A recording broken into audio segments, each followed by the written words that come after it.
Pessoal, boa noite, então.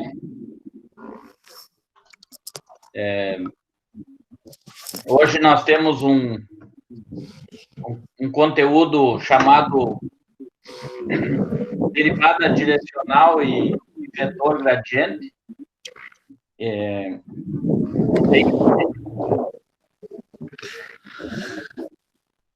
Tem bastante revisões, assim, para se aplicar, encontrar a derivada direcional e o vetor gradiente. Então, eu vou compartilhar. Eu coloquei uma folha para vocês lá no Siga, e depois eu posso até colocar para vocês aqui no chat também, ou no WhatsApp depois. Vou compartilhar agora com vocês para nós começarmos a conversa.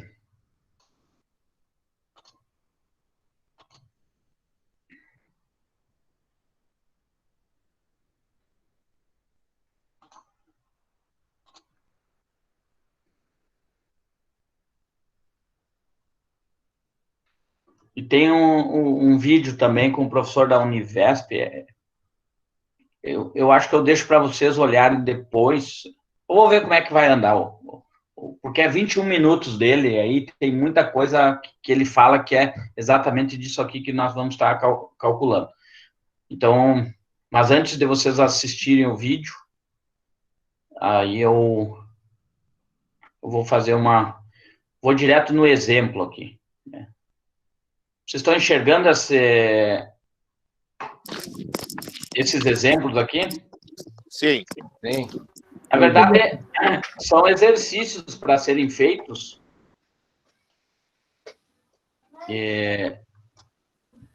Encontra a derivada direcional df em P, né, na direção do vetor A.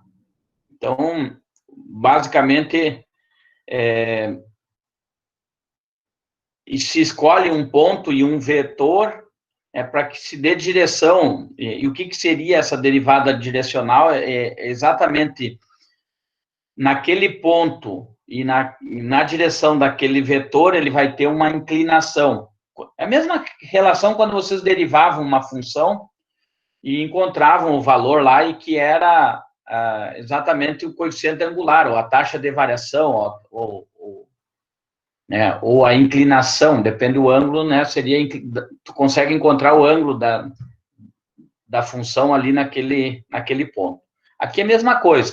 Nós estamos tratando de funções de mais que uma variável, então são funções de várias variáveis. Eu estou trabalhando com 2 e 3 variáveis aqui, mas é na N, né? Então, tu escolhe uma função, né, nos pontos, encontra o vetor gradiente, encontra o versor e encontra exatamente naquele ponto qual é a inclinação. O que quer dizer isso? Quando se está trabalhando na engenharia, por exemplo, se modela uma colina, por exemplo, e tu trabalha com uma função dessa colina e quer saber qual é o ponto, né, que a inclinação é menor. Então, tu pode mapear e trabalhar com inclinação menores nessa função. Por quê? Porque às vezes tu quer construir uma estrada naquele morro lá e tu precisa saber qual é a inclinação menor para te não ter muita inclinação nessa estrada. Então, se trabalha na engenharia dessa forma. Tu trabalha dentro dessa função e descobre aonde dentro daquele morro, a inclinação é menor. Então, tu vai partir daí para descobrir aonde se faz as construções das estradas, exatamente, se prevê antes disso com os cálculos. Não começa fazendo e depois prevê que lá Então, faz esse estudo. E esse estudo de derivada direcional, ele é importante. Depois vocês vão ver melhor no vídeo, vai ficando mais claro para vocês. Eu vou praticamente calcular essa letra A aqui, ó, dada a função f de xy, 4x ao cubo y ao quadrado, eu quero encontrar a derivada direcional da f em P nesse ponto, exatamente nesse ponto 2 e 1 da função, escolhendo esse vetor A como vetor direção dessa derivada direcional. Então, vou fechar aqui e vou abaixo. A resolução da questão A. Vamos ver se eu posso aumentar. Aumentei um pouquinho mais. O exercício pede, então, a derivada direcional de f no ponto P na direção de A. E aí eu digo assim, como a derivada direcional é dada pelo produto escalar entre o versor do vetor que dá a direção e o vetor gradiente no ponto escolhido. Tá aqui. A derivada direcional do versor de A em F é dado pelo produto escalar, desse versor de A pelo vetor gradiente da F no ponto A e B. Isso que vocês têm que entender. O problema é que tudo isso aí, produto escalar, versor, vetor gradiente, nós não vimos ainda. Quer dizer, vocês já viram, na questão de que ser um versor, produto escalar de um vetor. Então, nós vamos rever isso. Agora, no momento, eu vou começar fazendo ponto a ponto do que é um produto escalar, o que é um versor, o que é um vetor gradiente. Então, para a gente poder chegar nessa questão dessa derivada direcional, que está aqui a escrita da derivada direcional em função de f, no ponto A, é o versor, é o produto escalar do versor pelo vetor gradiente. Então, no primeiro momento, dada a função f, o ponto P e o vetor A, de coordenadas 4i menos 3j, primeiro, então, vamos calcular o versor de A. O que é o versor de A? O versor de A, vocês sabem o que é um vetor. Um vetor, ele tem três propriedades. Ele tem direção, tem sentido e tem módulo. Então, um vetor, na verdade, é uma força, que tem essas três características: direção, sentido e módulo. O versor de A é um vetor que tem a mesma direção, o mesmo sentido que A, só que o módulo desse vetor, é 1. Então, o versor é um vetor unitário.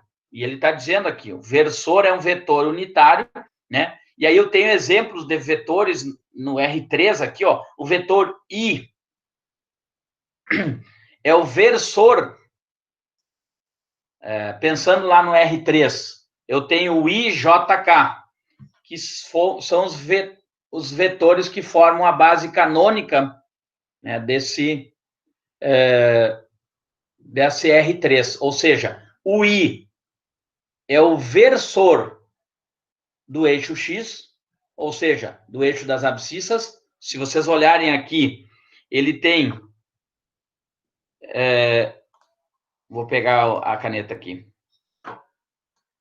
Ó, o I tem uma unidade em X, desculpe, 0 em Y e 0 em Z. Então, se vocês forem desenhar esse versor I, ou esse vetor I, ele vai estar em cima do eixo das abscissas com uma unidade, com um tamanho ou módulo dele igual a 1. O vetor J, o versor J, que é o que tem a mesma direção, o mesmo sentido que o eixo das ordenadas, que é o eixo do Y, e tem um módulo de igual a 1, ó. Ele tem uma variação no eixo do Y, sendo que o I tem uma variação no eixo do X. E o K é o versor que acompanha o eixo das cotas. Então, esses três IJK são os versores que formam esse espaço do R3. Então, são versores bem conhecidos, I, J, K. Por isso, esse vetor A aqui, ó, e é uma das denominações que aparece na forma da escrita de vetores, né, que é dessa forma aqui. O A tem coordenadas 4i menos 3j. Se fosse escrever de outra forma, eu poderia escrever da seguinte forma, assim. O vetor A, estou falando em vetor A, ele teria coordenadas 4 e menos 3. Ó, por quê? Porque 4 em I dá 4 e menos 3 em J, ó, no eixo do... Então, o vetor A tem coordenadas 4 e 3. Ele é escrito dessa forma, que é uma outra forma de escrever vetores. Então, eu tenho que o vetor A, ele tem coordenadas 4 e menos 3.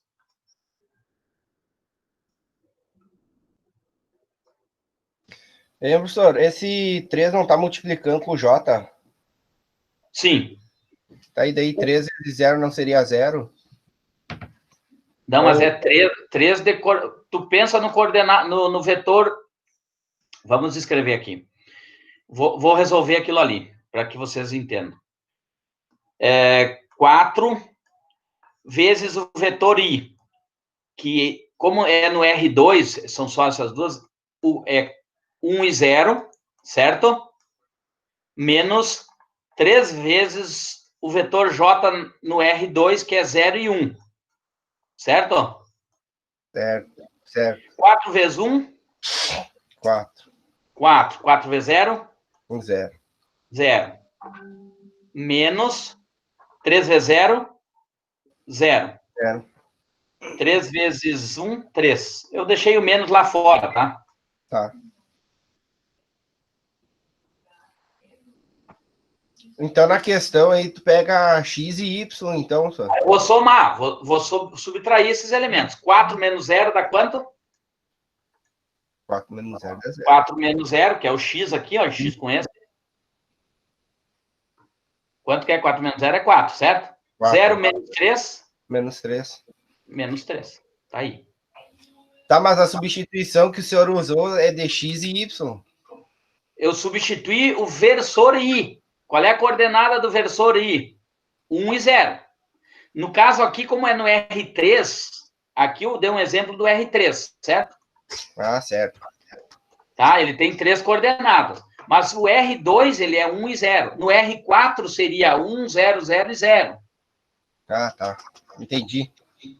Então, essa é a questão. Então, quando eu faço isso aqui, eu vou chegar nessa solução. Mas, como o I e o J são os elementos 1 e 0 aqui, ó, eu entendo que o X é 4 e o Y é menos 3. Mas eu posso fazer a operação aqui e mostrei como eu fiz para vocês. Mas é sempre assim, né? Ele vai estar dessa forma, se vocês olharem lá, ó, vou voltar lá.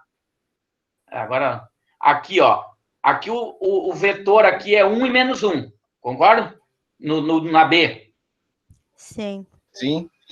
O C é menos 3 e 3. O D é 5 e menos 2. Aqui eu estou trabalhando com R3, ó. Aqui a coordenada do vetor é 1, 1 e 1. Sim. E aqui a coordenada do vetor é 20, menos 4 e 5. Se tu quiser fazer a operação, eu troco pelo I 1, 0, 0, o J 0, 1, 0 e o K 0, 0 e 1. E aí tu vai fazer a operação com vetores e somar, vai chegar no 20, no menos 4 e no 5. Até porque esses versores são versores unitários, né? Ah, tá, entendi agora. Então é isso.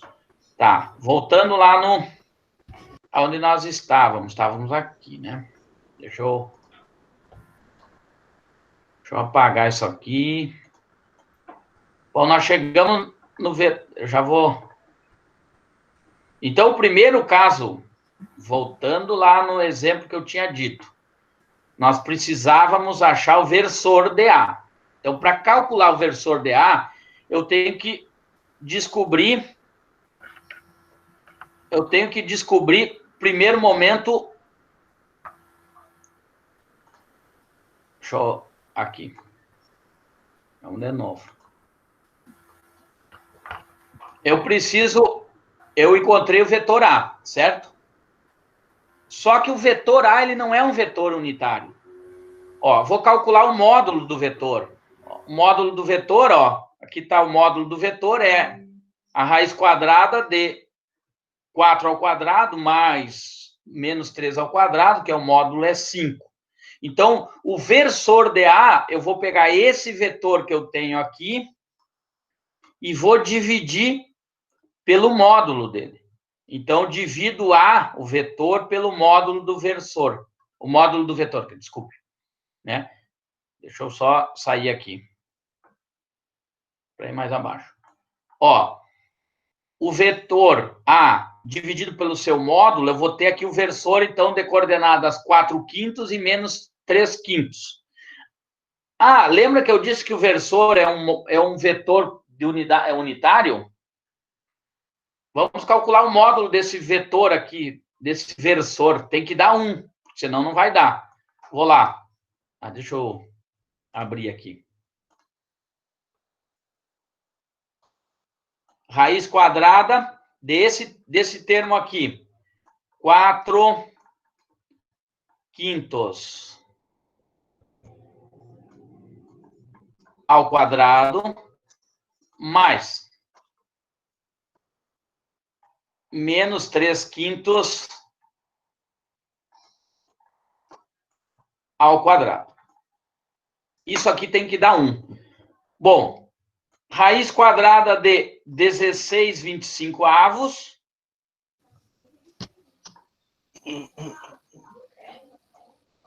mais 9/25.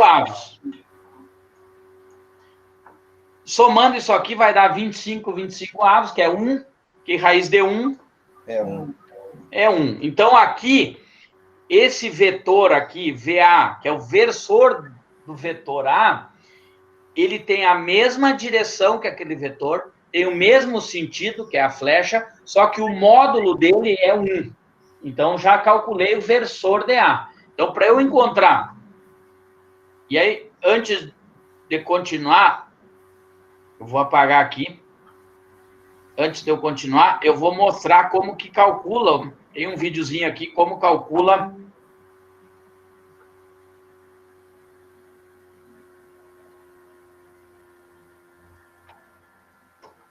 Como calcula o módulo do vetor. Deixa eu parar de compartilhar aqui. Vou colocar o videozinho do módulo primeiro.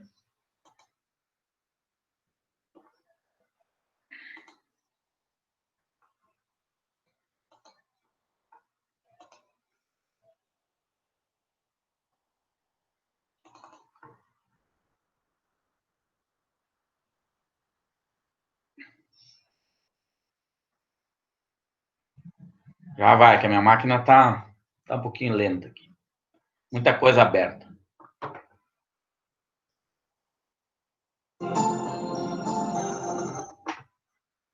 Vou compartilhar com vocês aí.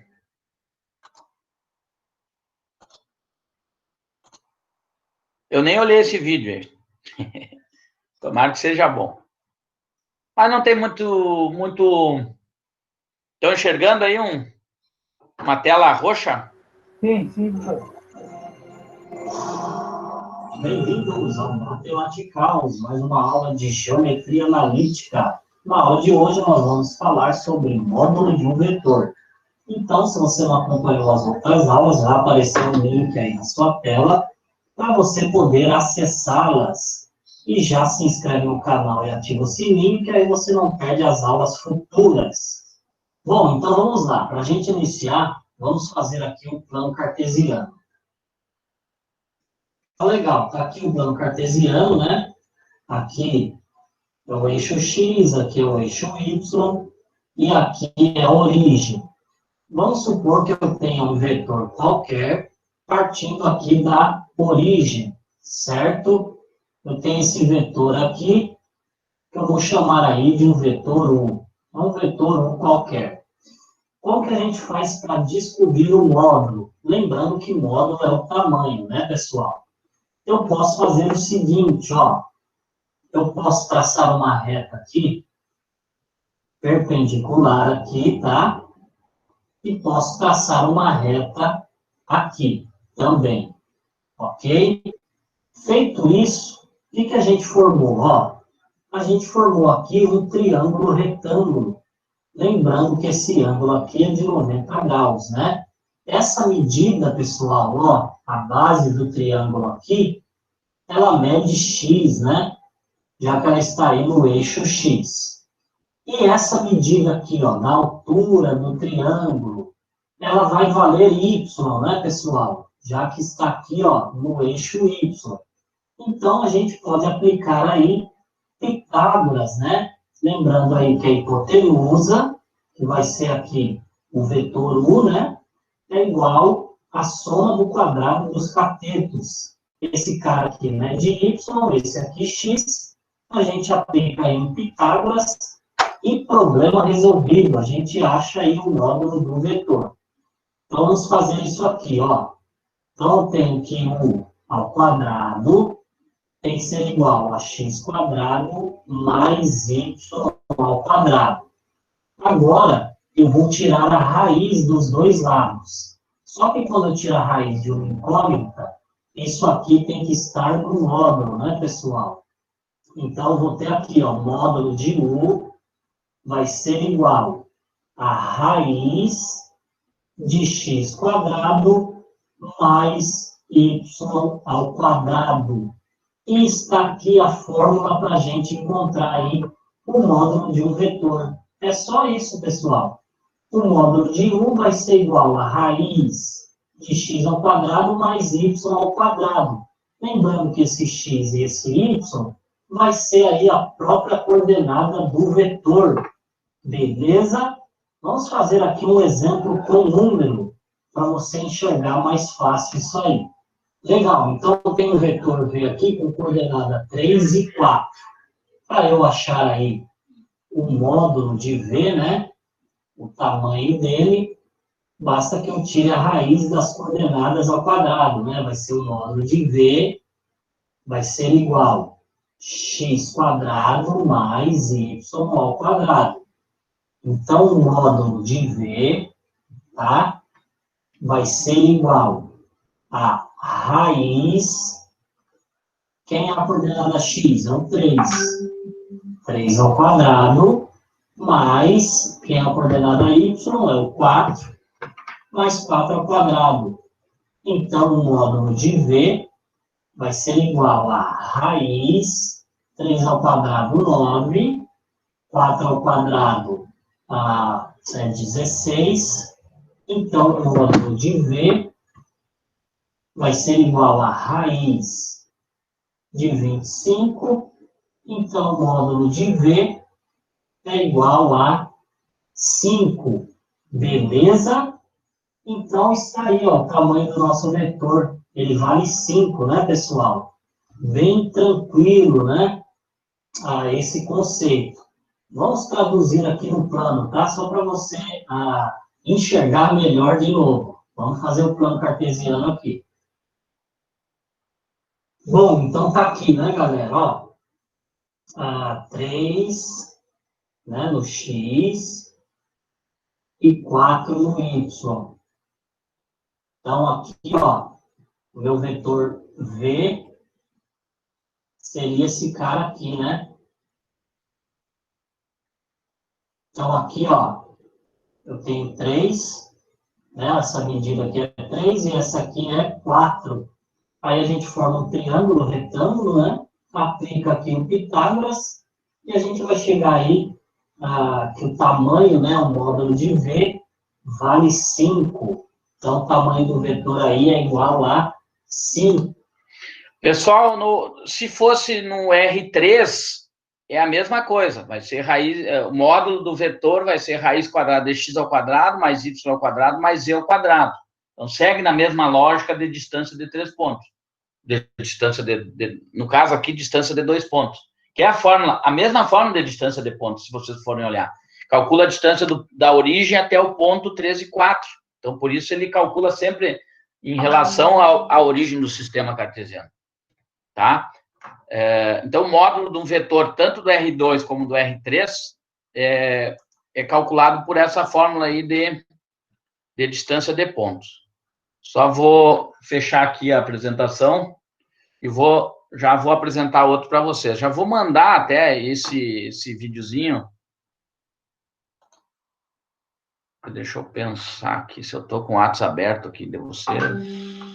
Tá.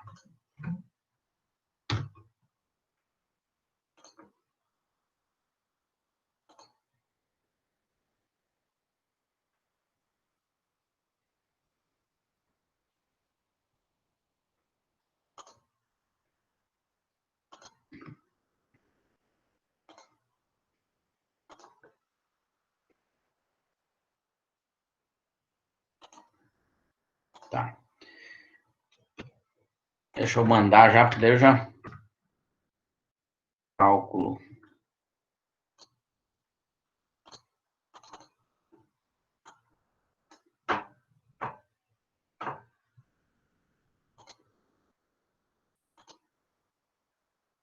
Tá, já mandei para vocês lá no grupo esse vídeo e vou passar outro para vocês.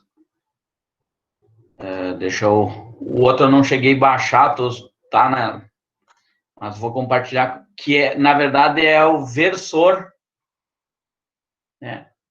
O que é o versor? É o vetor dividido por o seu módulo. Então, precisa calcular o vetor. Se ele já é um vetor unitário, então ele não precisa, o versor vai ser ele próprio. Mas se não, se ele tiver módulo diferente de 1, eu preciso dividir pelo módulo dele. Mas já vou compartilhar com vocês.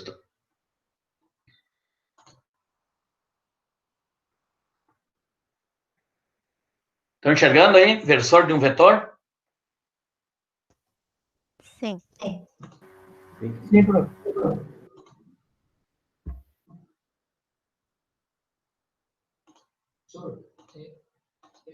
Um vetor que tem módulo igual a um.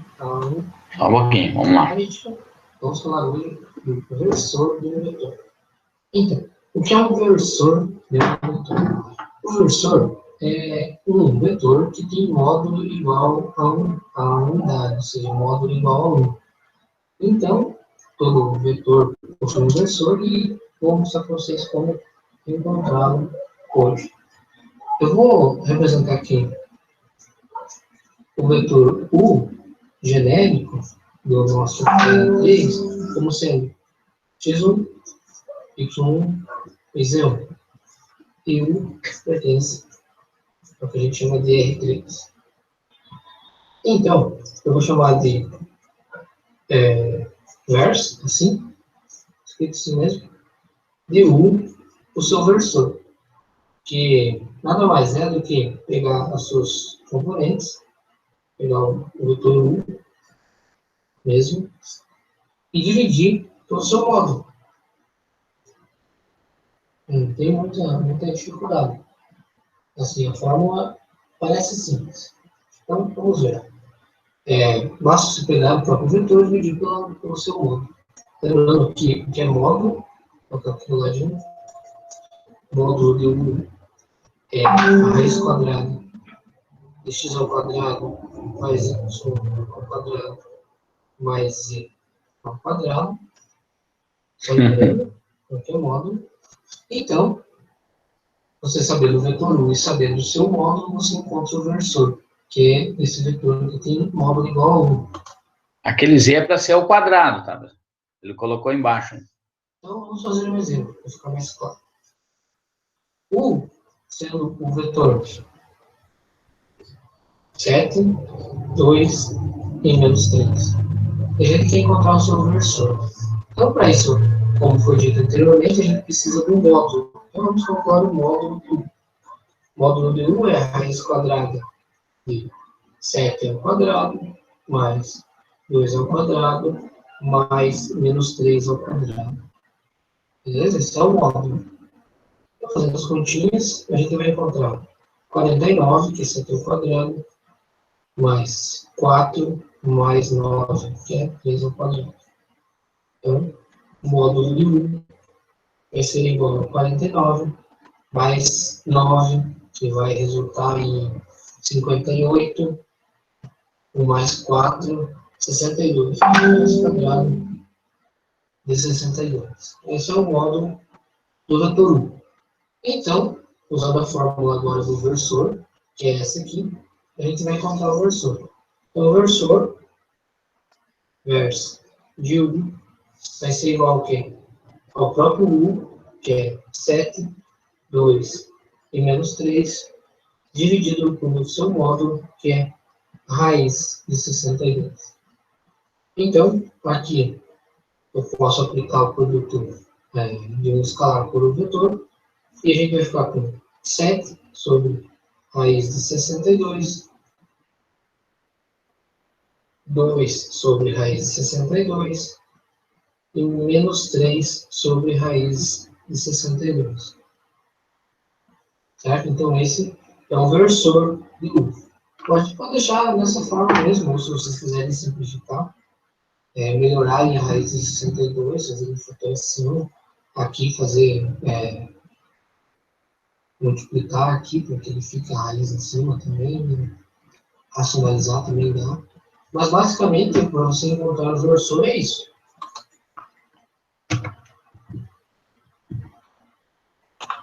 Entenderam a questão do módulo do vetor e do versor? Ficou... Eu vou passar o link para vocês ali no chat desse vídeo que eu não baixei, eu não tinha baixado. Passo lá no WhatsApp também para vocês, né? Não sei para...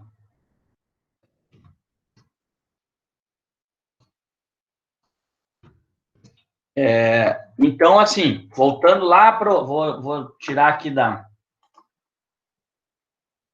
E vou compartilhar de novo a figura. Vou sair aqui.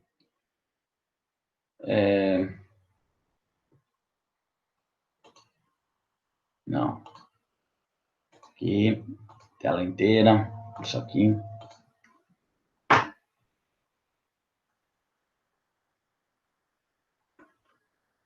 Voltando lá. Estão enxergando?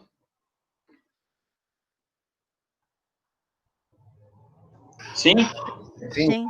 Tá. Então, o exercício ele pede para calcular a derivada direcional df no ponto P, na direção do vetor A. Então, nós pegamos o vetor A, que era 4 e menos 3, né? Calculamos o módulo do vetor, que encontramos que é igual a 5, e dividimos o vetor por esse módulo igual a 5, e encontramos o versor, que esse versor ele é o vetor que tem a mesma direção, mesmo sentido, só que o módulo desse vetor aqui, ele é unitário. Então, foi o primeiro passo que nós fizemos. Por que o primeiro passo?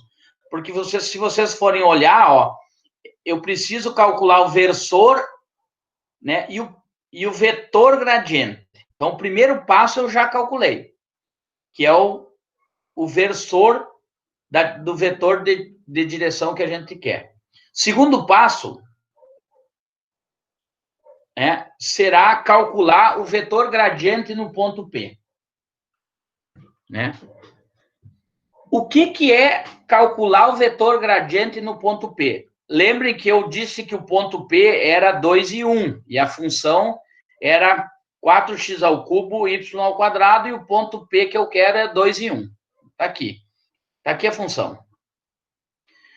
O vetor gradiente, na verdade, é um vetor de coordenadas x, é a derivada parcial da função em relação a x no ponto. Então, eu preciso derivar essa função derivada parcial, posso dizer até a denominação fx, né, que eu usei para vocês. Aqui eu usei outra forma de denominação de derivada parcial, mas eu poderia ter colocado simplesmente aqui f de x e aqui f de y, né, no ponto A, que é no ponto P, na verdade, né, que é de coordenadas 2 e 1. A derivada parcial nós já trabalhamos. Então, eu preciso derivar essa função f aqui em função de x e em função de y e jogar no ponto. Quando eu jogo essa derivada parcial no ponto, eu vou ter as coordenadas que vão ser o meu vetor gradiente. Tá? Então, aqui, derivada da função f de x em relação a x, vou pegar aqui. Tá compartilhado? Tá. Tá compartilhado com vocês. Ó. Vou tirar um pouquinho daqui. Aqui está a função, certo? Eu vou derivar essa função em relação a x. Em relação a x, 4y ao quadrado, ela é uma constante. Só que a derivada em relação a x, ó, é isso aqui. A derivada em relação a x vai ser 3x ao quadrado vezes aquilo lá que é a constante, vezes 4y ao quadrado. Então, 4 vezes 3 deu 12, tá aqui, ó. X ao quadrado, y ao quadrado. Então, eu derivei essa função f de x em relação a x e encontrei 12x ao quadrado, y ao quadrado. E, nesse momento, eu joguei já no ponto, que era o ponto P, né? Que era 2 e 1. 2 para x e 1 para y. Notem aqui que o resultado, né? 12 vezes 2 ao quadrado, que o x era 2, vezes 1 ao quadrado. 2 ao quadrado dá 4, 4 vezes 12 deu 48 vezes 1. Então, 48 é a derivada parcial da função em relação a x do ponto P.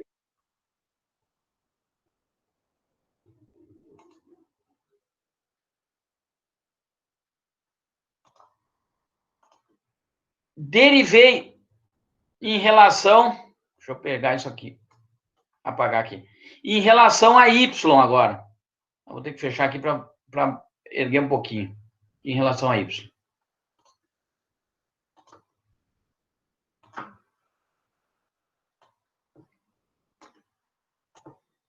Deixar aqui. Em relação a y, esse 4x ao cubo é uma constante e a derivada dessa função em relação a y, isso aqui dá 2y, que dá 2 vezes 4, deu 8x ao cubo y. E substituir no ponto 2 e 1. 2 é o x, então 2 na terceira é 8, 8 vezes 8, 64, vezes 1, 64. Com isso,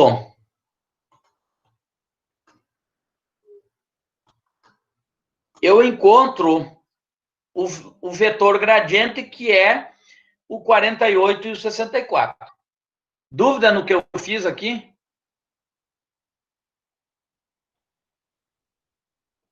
Não? Tranquilo. Por enquanto, não. Não, Esse delta virado, né? Isso, esse gradiente, é que o vetor gradiente, ele tem um delta virado, delta df DAB. Se fosse no R3, seria ABC, ou XYZ. Ele está dizendo que, nesse caso, eu estou trabalhando no R2, né? Tá Mas bem. teria um vetor com três coordenadas, ou com 4 no R4, e assim sucessivamente. Por quê? Então, no caso, agora nós temos o vetor gradiente, nós temos o versor dA, que é o vetor unitário. Então, eu preciso calcular agora o produto escalar, né? Que é o produto escalar entre o vetor ou o versor dA e o vetor gradiente. Então, aqui, para calcular a derivada direcional df no ponto P, na direção A, nós temos essa fórmula aqui, ó. A derivada direcional em relação ao versor dA da função f, é isso que ele está dizendo aqui, é esse produto escalar, né? Do versor A, que tem 4 quintos e menos 3 quintos, e do vetor gradiente da coordenadas da função f no ponto A, que é 48 e 64. Com isso, eu coloquei aqui. Então, a derivada direcional df em relação ao versor dA está aqui.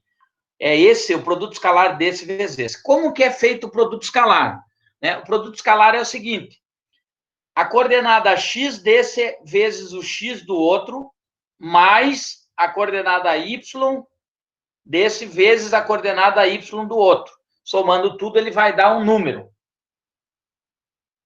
Então, o produto escalar de dois vetores, ele vai gerar um elemento, um número. Né? Nesse caso aqui,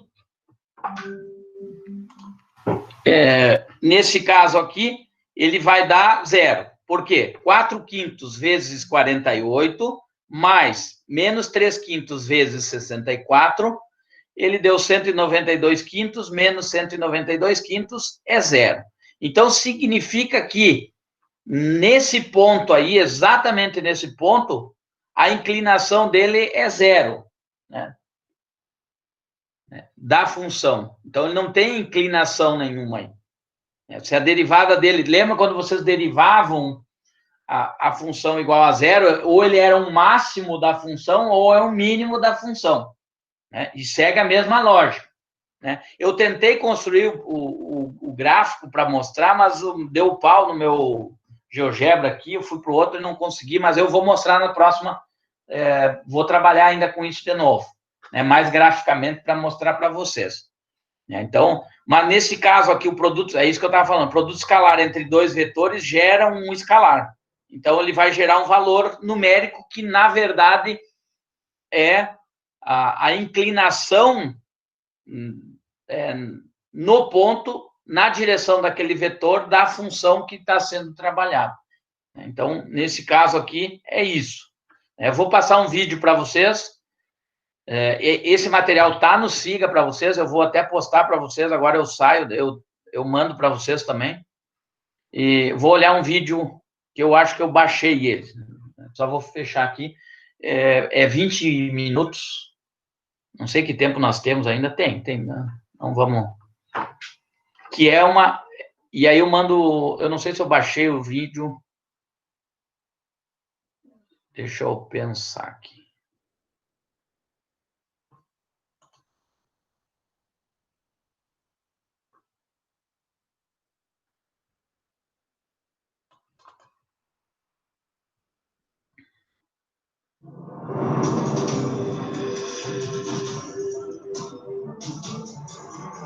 Universidade Virtual do Estado de São Paulo. Deixa eu compartilhar com vocês aí.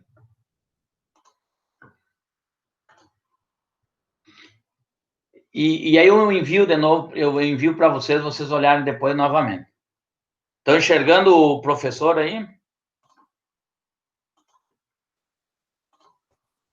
Sim, professor. Sim.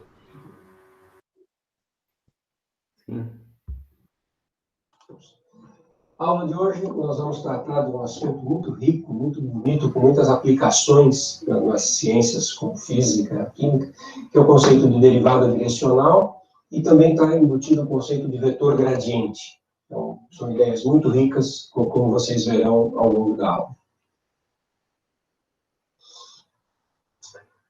O que nós vamos falar, então? Primeiro, vamos começar com a ideia de derivada direcional de uma função de mais de uma variável.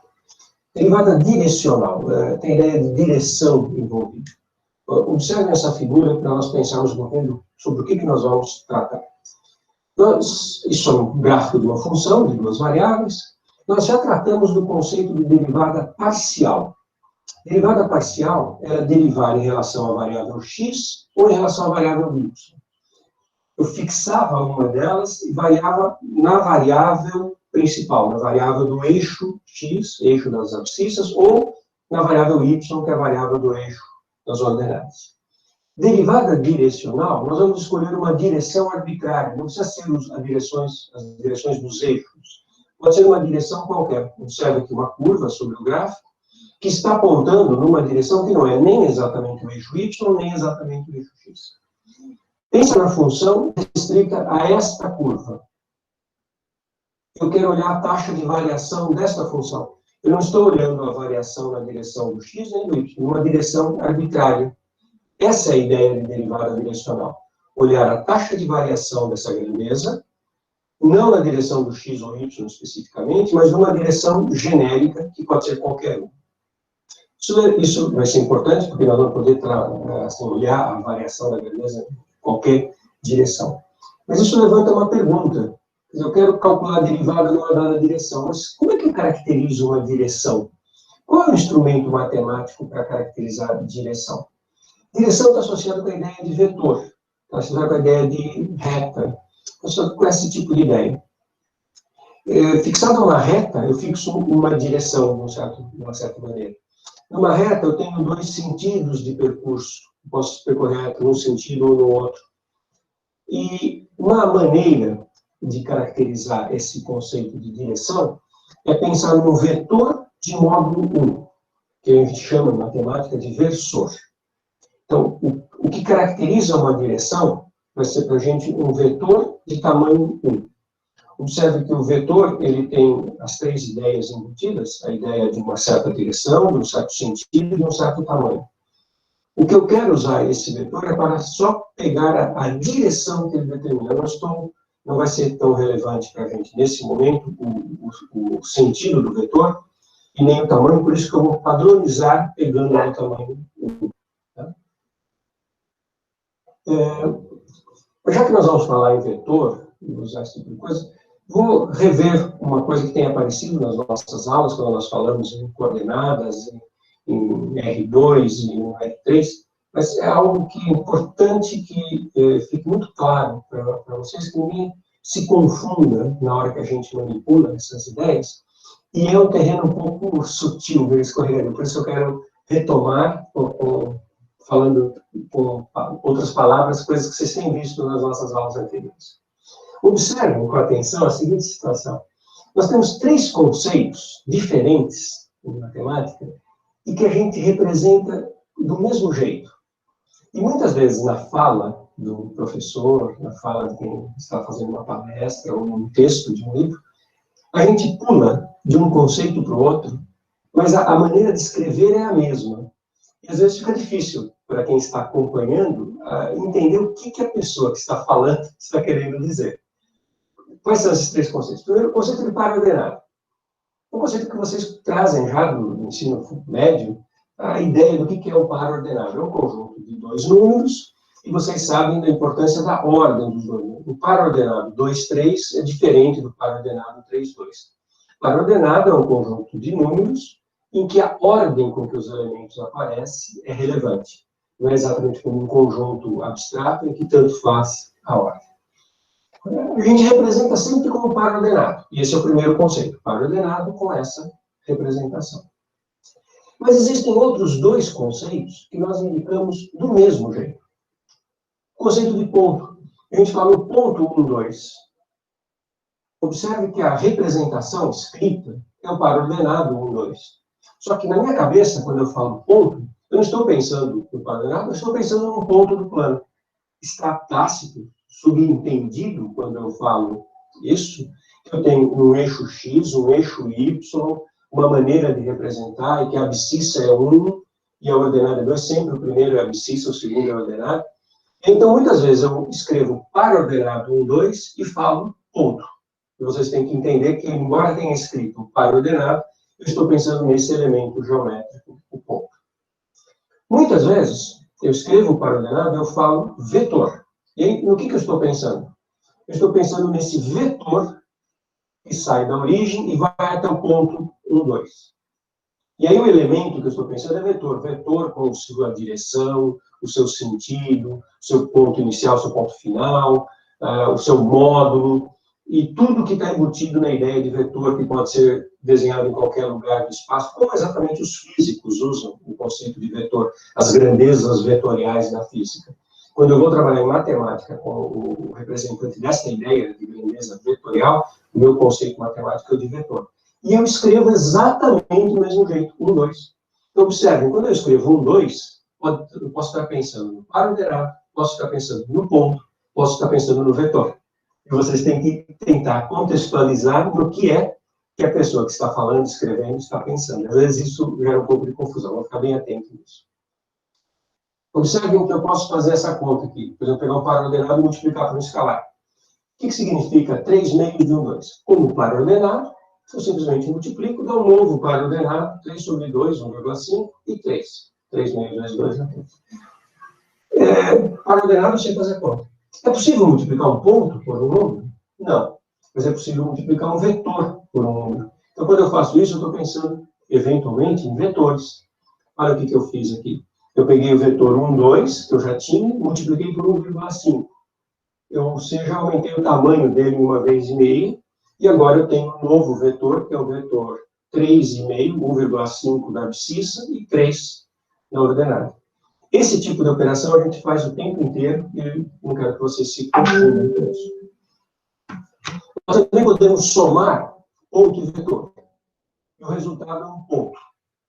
Então, isso é muito bom para aplicações em física. Grandezas vetoriais, muitas vezes, por exemplo, pensando em deslocamento.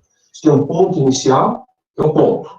Um deslocamento é um vetor, que tem um deslocamento, tem uma direção, tem um sentido e tem um tamanho, o deslocamento. Então, você tem um ponto inicial, você produz um deslocamento e você termina num ponto final. Fisicamente faz muito sentido, não há dificuldade para compreender isso. Como é que eu represento isso matematicamente, algebricamente? É a soma de um par ordenado mais um par ordenado, dando um par ordenado. Tudo par ordenado. Só que na minha cabeça, o primeiro par ordenado é um ponto, é o ponto 1, 2. O segundo par ordenado é um vetor, 3, 1, que tem 3 coordenadas na abscissa, uma coordenada na ordenada. Eu somo ponto e vetor e obtenho outro par ordenado, que eu interpreto como ponto. E está muito coerente com a questão física, do ponto, deslocamento e ponto final. Mas observe que, formalmente, você só está vendo o par ordenado. É importante entender o contexto com que isso está ocorrendo. Então, ponto mais vetor é igual a ponto, certo? Bom, agora vamos voltar para as nossas funções de várias variáveis. Se tem uma função, não sei, de duas variáveis, eu vou dizer o que é um vetor gradiente num certo ponto AB. Vetor vai ser um par ordenado, porque eu sempre vou trabalhar com par ordenado. Ora pensando em vetor, ora em ponto, ora em par ordenado mesmo.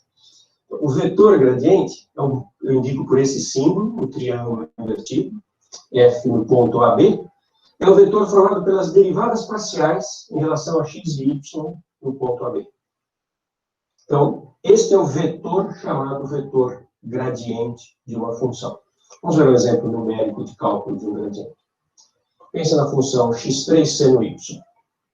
Derivando em relação a x e y, derivando em relação a x, lembre-se que o y fica parado, abaixo 3, 3x2 seno y.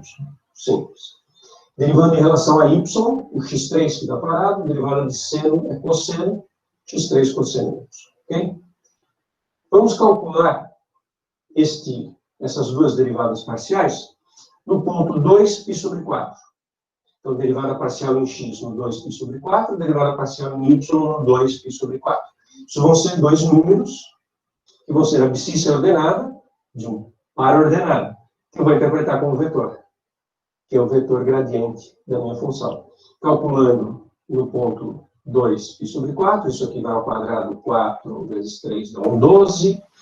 O seno de π sobre 4 é raiz de 2 sobre 2, ficam 6 raiz de 2.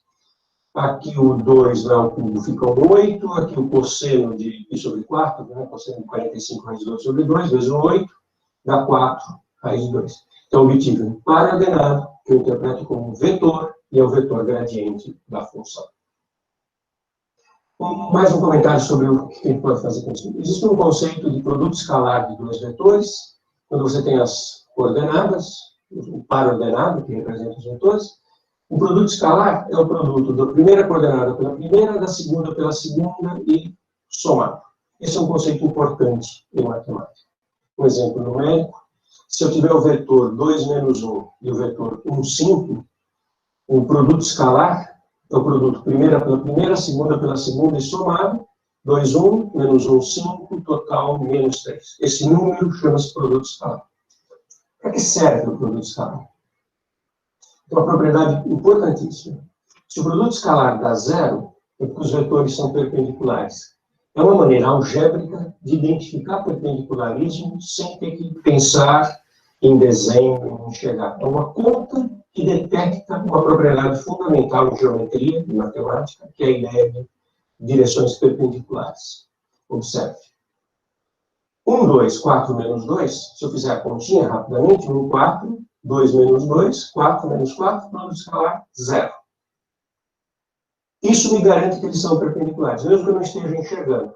Mas se eu representar geometricamente, aqui está 1, 2, aqui estão menos 2, 4, e percebemos que tem a propriedade de formar um ângulo reto naquela figura. O produto escalar, então, é muito útil para isso. Bom, finalmente, com todos esses ingredientes colocados, derivada direcional. Lembra da ideia que eu escrevi? Eu quero calcular a derivada numa direção dada. Quer dizer, a taxa de variação naquela direção. Então, eu fixo o ponto onde eu vou trabalhar, pego a direção dada por um versor, multiplico por um t, então é vetor, multiplicado por um t vira vetor, somado com um ponto, dá ponto. Eu calculo a função neste ponto final, como se eu estivesse fazendo um pequeno deslocamento, aquela ideia de ponto, deslocamento, ponto final. Então, aqui eu tenho a função no ponto, menos a função no ponto inicial, dividido pelo acréscimo. É exatamente a taxa de variação. Isso que é derivada. Eu faço a variação da função dividido pelo valor do acréscimo aqui embaixo. Bom, este é o conceito de derivada direcional. Trabalhar com limites não é uma coisa muito simples. A gente tem uma maneira prática de calcular a derivada direcional que dá a tal taxa de variação.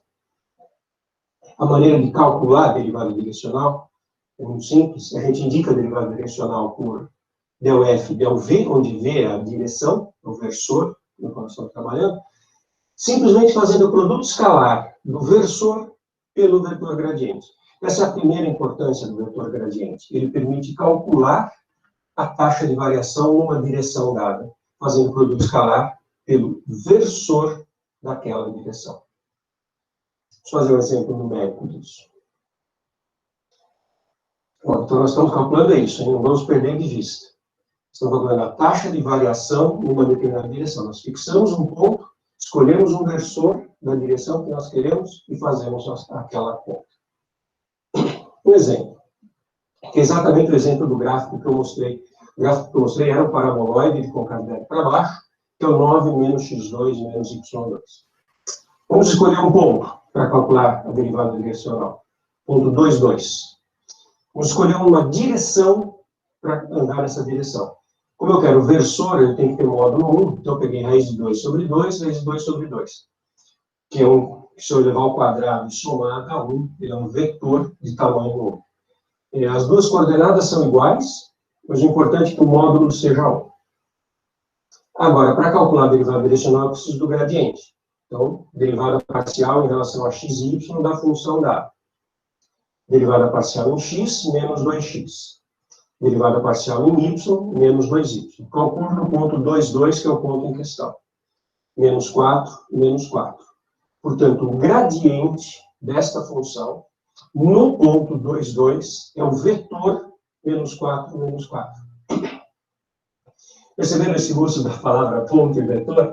O gradiente da função no ponto 2, 2, que é um par ordenado, é o vetor menos 4, também é um par ordenado. Só que num eu pensei como ponto, no outro eu pensei como vetor. Então, agora que eu tenho o versor, raiz de 2 sobre 2, raiz de 2 sobre 2.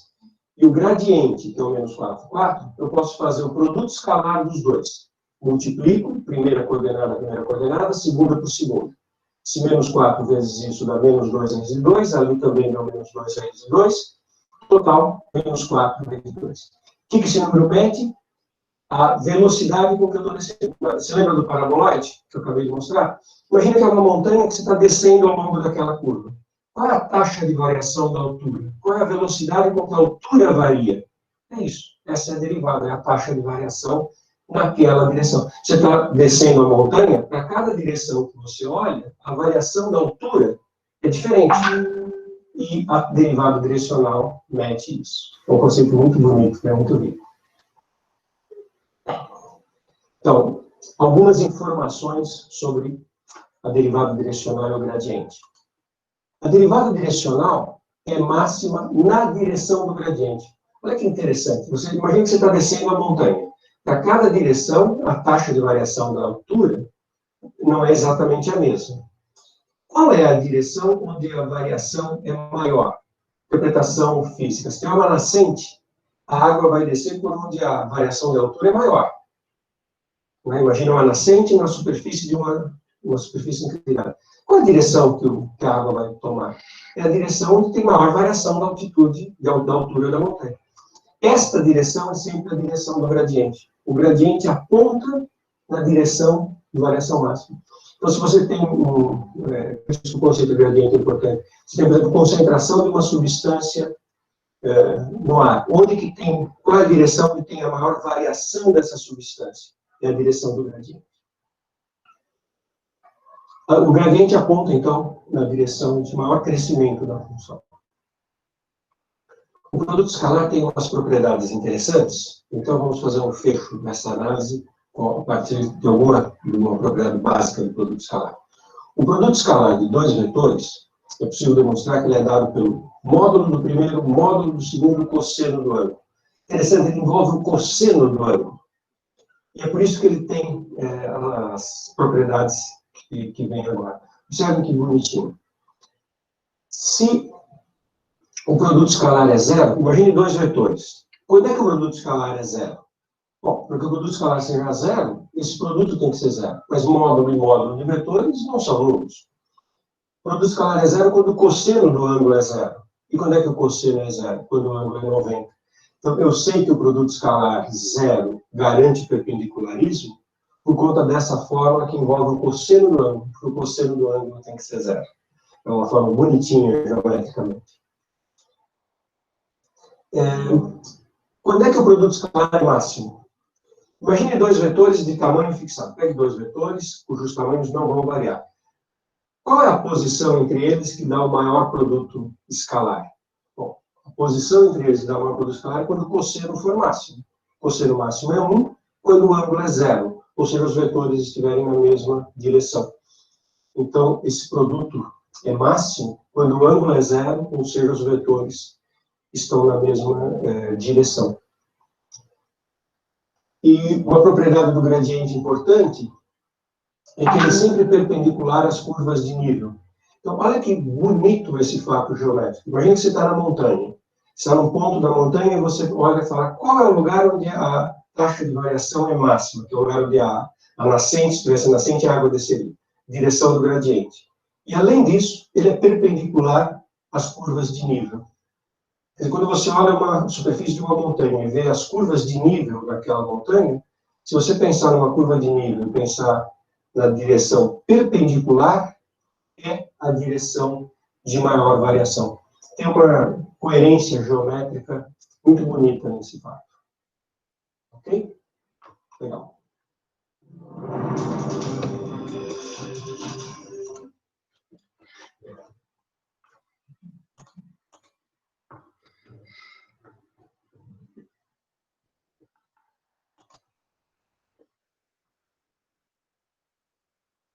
Perguntas, dúvidas?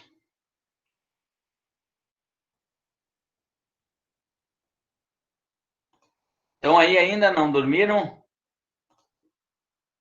Estamos ainda, professor. Por enquanto não, professor. Na hora do exercício vai ter tudo. Por enquanto, não. Vamos ver.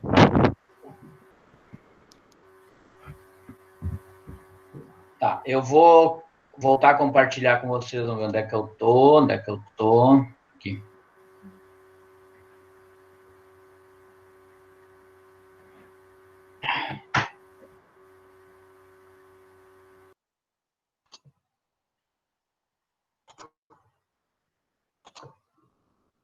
Tá, voltando.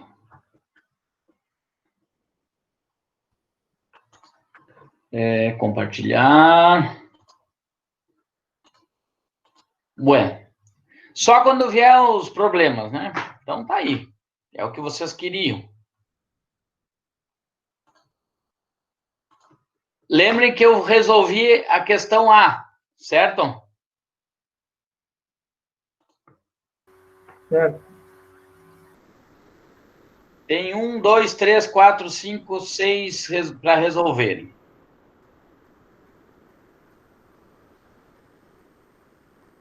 E aí, tá aí. Esse fica os exercícios para vocês resolverem. Qualquer dúvida, podem me chamar. Né? Tiverem dificuldade aí. Aham. Tranquilo? Tranquilo. Mas esse não é para entregar, hein, professor? É só para nós fazer. Não, mandem.